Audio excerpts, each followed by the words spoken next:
High বন্ধুরা, আমি আপনাদেরকে একটা ভালো গল্প শোনাবো। সেই গল্পের নাম জানার আগে আপনারা লাইক অ্যান্ড চ্যানেল সাবস্ক্রাইব করে যান। হ্যাঁ, এই গল্পের নাম হচ্ছে শিয়ালের সাজা। এক বনে বাস করতো এক শিয়াল। সেই শিয়াল রোজ পশু পাখিকে জঙ্গলের পাখিকে ধরে ধরে খেত। তার জন্য জঙ্গলের রাজা সিংহ বলে দিলেন যে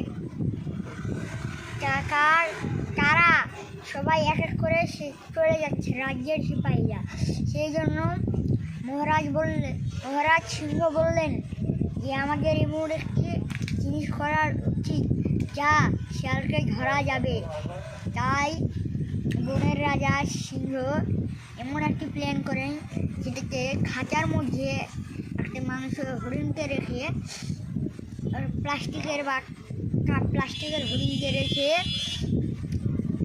তারা পালিয়ে যায়, যাতে নিচ থেকে যেন নিচে একটা কিছু আছে, যেটাকে পা নিলেই যেটা নিচে নেমে যায়, নিচে নেমে গেলে ওর শিকলের এই যে জেলখানার মতো একটা আছে, সেটা নিচে পড়ে যাওয়ার সঙ্গে সঙ্গে শিয়াল সেখানে আটকে যায়। সেই জন্য তারা সেটা করে একেবারে সেখানে শিয়াল একটু তারা সেগুলো সব রেডি করে নেয়। একটু পরে শিয়াল আসে, সে দেখে যে ওরে বাবা সেই জন্য সে চলে গেল।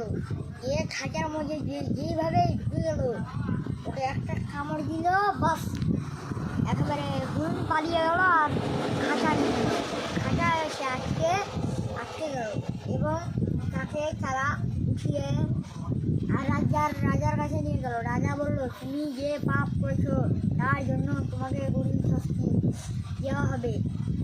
তখন তারা শিয়ালকে নিয়ে গেল কমলা গাছের তলায় দড়ি বাঁধা শিকল দিয়ে তৈরি লাঠি দিয়ে শিয়ালকে মারতে লাগলো। বারবার সেই শিকল দিয়ে লাগলো কমলা গাছের উপরে।